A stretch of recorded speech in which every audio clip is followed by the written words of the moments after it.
Louisiana versus all y'all. Jarrett Rosa with 2027 U-High defensive back and just, young standout coming into his own. Emmanuel Moses, a guy who folks are going to recognize the last name coming up behind brothers Dylan and Keelan Moses. And right now he's kind of etching his own spot both on the field for the Cubs as well as on the recruiting trail. He's got that A&M shirt on, just fresh off of a visit to Texas A&M versus LSU this weekend. So we'll talk about all those things.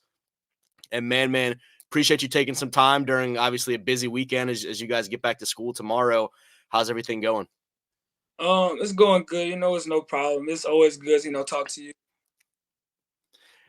Let's, I guess, start with the visit because we were texting late last night and you were blown away by everything that you saw. It was obviously a crazy game, and I told you it's a hard one for the Tigers to swallow, but that atmosphere from television looked like it was electric. What was that experience like for you all day yesterday and leading up to that game? To be honest, that was the best game I've ever been to. Including the ones I've been to with my older brothers as well. On top of like the energy and the fan base, the hospitality was great too. Like they were bringing us waters. They had Chick-fil-A for us at halftime. The coaches would come check on us during the game. Like it was pretty cool. And then the student section was like, I knew it was loud, but I didn't think it was that loud. It was turned. I'm not gonna lie, it was turned. It was real loud. It was a lot. It was enjoyable for sure. What was the biggest difference for other games you've been to? So far this season, you've had a chance to get out to Cajun Field when Tulane was in town. You saw the Red River, which is obviously, like a neutral site dynamic. You've been to some LSU games through the years growing up. What set this apart? This was probably your first real big one that it was for your recruiting process. So I guess it was a little bit different, but you've had a chance to be to some cool atmospheres and whatnot before. What was the biggest difference in terms of what you saw Saturday? Probably the fan base, because like, yeah, I've been to LSU and Death Valley is definitely like it gets real in Death Valley, but I honestly never thought that could be matched. But when I went to Kyle Stadium, like Kyle Field, it was like that. Like it just felt like family there, and it was real loud and it was just a fun environment to be in. What has it been like for you this season to kind of hit the road and have some of these experiences and start looking at it through the perspective of your own recruiting process a little bit more, having had a chance to be in following in the footsteps of when you were real young, watching Dylan go through some of it, and then the last couple of years watching Keelan, for you to start embracing it, knowing, okay, this is now my recruitment. How is it different? What is kind of your mindset on some of that? How has it felt? It's been pretty cool considering I've had two other brothers going through the process as well. I kind of know like based off of their experiences what to do and what not to do, so I kind of go off of that, and that helps a lot as well. But from some of the coaches I've talked to, like I've already had a connection with them because of Keelan and because of Dylan, so they already know who I am and I already have a relationship with them, so it's really nothing new. Texas A&M was the first one to make a move in terms of an offer earlier this year. What has the relationship been like with those guys in particular? That was a great way for you to start, to have an SEC school come into the mix for you. And they've obviously, they've seemed like some of the folks that have stayed as steadily involved as much as they can with you early on in your process. What's been, special about some of those connections with those guys from probably before that offer, but certainly that offer, and then as recently as this weekend? Every time I go up there, they welcome me with open arms. It always feels like family. Um, Coach Bateman, he's the linebackers coach. I've known him since probably like 2 or 3 years from Keelan, because he was recruiting him from Florida until he moved to Texas A&M. But I have a pretty good relationship with him. That's my guy. I can't lie, that's my guy. But he treats me like family every time I go up there. It's pretty cool. What you mentioned, having had the opportunity to kind of learn from watching those guys' recruitments, what has been either of their or both of their biggest advice, or maybe stuff that mom has picked up through those two processes and kind of tried to harp on with you, I guess, just any kind of notes or lessons or advice that you've been able to take from having two older brothers that have gone through really big recruiting processes, what have those been? One thing they both have told me is to just enjoy the process and to not rush anything because as you know, Dylan committed as what I think it was like a sophomore or something, and Keelan committed as a junior, and Dylan actually didn't go on any official visits. So he was kind of like, as he got older, he was kind of bummed out about that because like, you don't get those back. That's a once in a lifetime opportunity. Like, so they both told me to just enjoy the moment and to also not compare myself to other people because once you start doing that, you take the fun out of the game, and that's why you play it to have fun. About where you are right now, I mentioned you're starting to kind of etch your role in that secondary as well for U-High, and one of the first things that people notice is you're a DB, but you're hitting like the older brothers. Where I think the first highlight we saw from you at the very beginning of this year was was you with a really big hit, and we've seen a few of those kind of woven throughout your highlights early on this sophomore season. When you look at who you are as a player right now, how would you kind of describe areas of your game that you're most proud of, you're most confident in, and what you're bringing to that group this season? I feel like I'm a real versatile player. Um, I love to hit, obviously.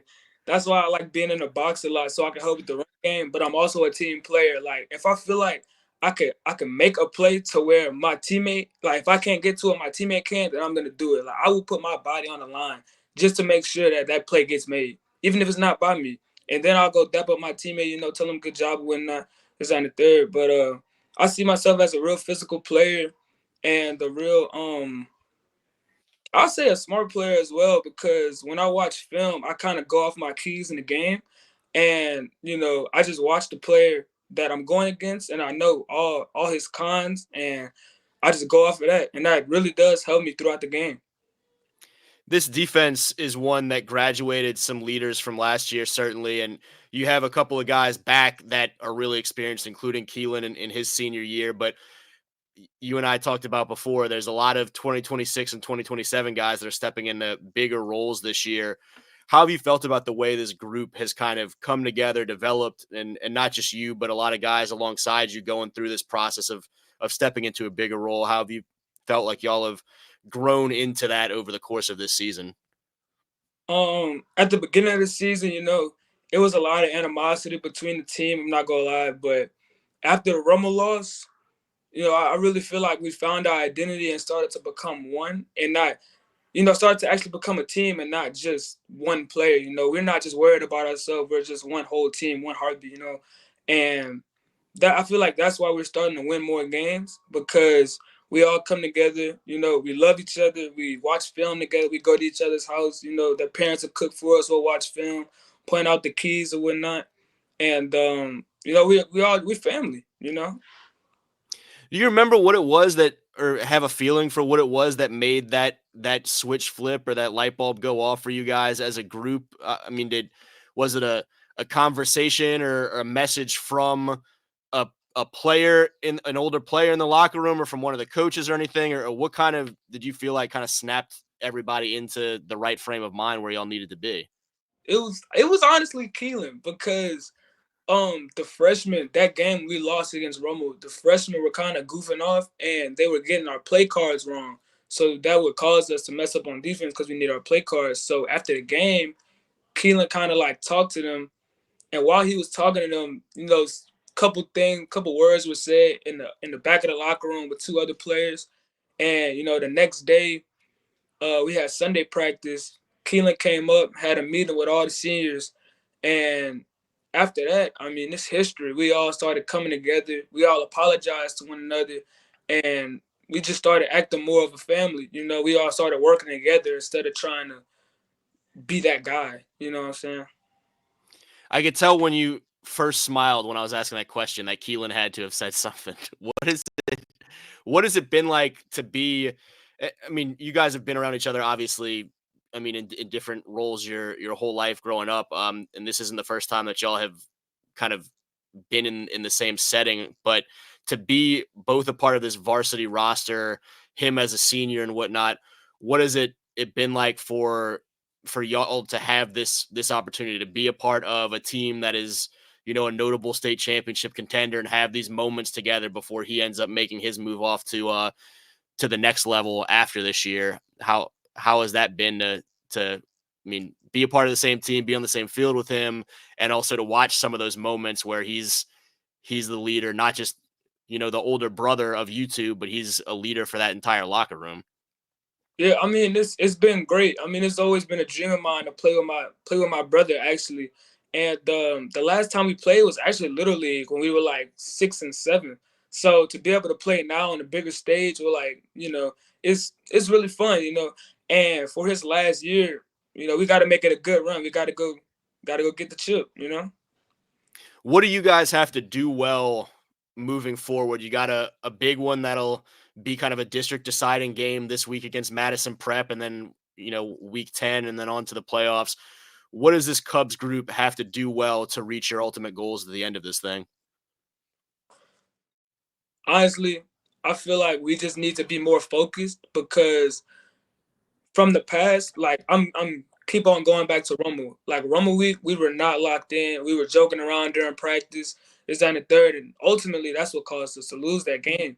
But as time moved on, we started to lock in during practice. Come together as a team, and we started winning. So this week specifically because this is a rivalry week, and we got a lot to prove considering we lost last year in the semifinals. So we got a lot to prove this year, and this week is gonna be this week's gonna be how we're gonna prove it. So I feel like we just need to lock in, and just focus, and yeah. Yeah, when you mention the need for focus, this is certainly a week where focus can get lost in some of the. Everybody knows each other so well between these two programs and all those things. So imagine this will be a big test in that regard for a lot of young guys to see how you all handle this week and then go on into the playoffs. Um, you have some other college stuff ahead as well. I know you'll be back in Tiger Stadium in a couple of weeks when Alabama comes to town. You've got a trip out to Houston scheduled when Baylor visits the Cougars later on in November. What's what's been kind of the communication for you so far with those two programs as well? This will be your first chance to be visiting those two, I guess, in this capacity. Obviously, you've spent a lot of time in Death Valley through the years, though. But how's some of the communication so far with the Tigers for you and for the Cougars as well? When it comes to LSU, I've been around them my whole life, so I know everyone on that staff. Every time I go over here, they treat me like family. Welcome me with open arms, and it's a good environment to be in. I like it over there. And with the Cougars, with Houston, I haven't really talked to them a lot. I really just now started talking to them. But from the conversations that I have had, I'm excited to go up there and actually get to, put a face with a name. And I'm excited to get to see the environment that they're producing. Have you thought much yet? Because it's still really early for you with a lot of this stuff. But do you have certain aspects in mind that you're really trying to figure out about different programs, or you feel like are going to be priorities for you when it comes time over the next couple of years to figure out where home is? Do you have kind of a checklist of things, maybe not even so much written out, but just factors that are really important to you in terms of um, obviously there's dynamics of some of the relationships that we've talked some about, maybe some of what that role is, maybe whether you're a guy that wants to be close to home like Keelan's talked so much about, or Dylan wanted the chance to get farther away, or whatever it may be. What are some of the things that you look at as these are important to me? These are maybe questions I have for coaches when I get a chance to go visit. Maybe there's a certain major you have in mind on the academic side, any of those type of things. Are you at a point yet where you have specific boxes you want checked, or right now it's all just kind of laying the foundation and getting a chance to get it started more than anything? Yeah, when I look at a college, I really look for me actually liking the college. Like, I don't want to just just go there because of a coach. Because I mean, it's a business. I could commit to one college because of a coach, and then the next day he's gone. Like I don't want to do that because that happens a lot nowadays. So when I go to a college, I just want to I look at their culture, their atmosphere, all that to see if I actually like it. And going back to Texas A&M, like I love it out there. Like the environment, like the place that they're at. Like honestly, I'm a country boy. I like to be outside. So when I go over there and I see all those horses and all those, like the farmlands, and not even that, if you go actually into the city, you can see a bunch of like tourist attractions and stuff like that. That turned me up. Like I like that type of stuff. And not even of that, like at LSU too. Like I mean, I live here, of course, but like I love the environment around here too. I mean, this is home. I've lived here my whole life, so it's nothing I'm not used to. Keelan didn't make this trip, did he? It was you and mom went out there, right? Yes, sir. Have you and Keelan talked since the game where you come back from this trip where you're saying this is the best trip I've been on, and Keelan's over there in his purple and gold thinking, man, this was a really tough loss for that program I'm committed to. Have y'all had a chance to talk about it at all in the last 24 hours? Yeah, I mean, I came back today and I was joking with him about it because at the end of the game in the fourth quarter, they started playing Colin Baton Rouge. So I was like that's disrespectful. Like how disrespectful that is. So I was telling him about that, and he was just laughing and whatnot. And we was just cracking jokes about it. Has he enjoyed seeing the A&M shirt around the house today? No, not at all. We'll kind of wrap up here. What do you want people, whether it be college coaches or fans or whoever, to know about you as you continue to grow up and kind of separate yourself from not just being Dylan and Keelan's little brother, but being the guy that we're watching make plays on Fridays, go on trips on Saturdays and whatnot? Who do you hope they know Man is as a young football player and as a young man? Um, you know, I'm not my brothers. I'm not. I'm not Dylan. I'm not Keelan. My name is Emmanuel. Um, I'm a whole different player than them. I have a different personality than them. If you look at me, Keelan, and Dylan, we're three completely different people. And I feel like people kind of get that mixed up because they see what Keelan and Dylan do or did, and they just think that I'm gonna fall in line behind them because that's my brothers. When in all reality, I mean, I have my own choices. I make my own decisions, and I mean, I like what I like. And yeah, I Yeah, got no, prove a lot to bring to the table, and I'm ready to showcase that. good deal. Well, looking forward to seeing you guys in a couple days. Excited you're back from a little injury that kept you out for a couple weeks, and I know you're excited to be back. You got back last week. I know you're excited to be back for this week in particular too. Yes, sir. Good deal. Well, again, he's Emmanuel Moses, 2027 standout for U-High, fresh off of that visit to Texas A&M, getting ready for that Madison prep game, and for Louisiana versus all y'all, Jarrett Roser.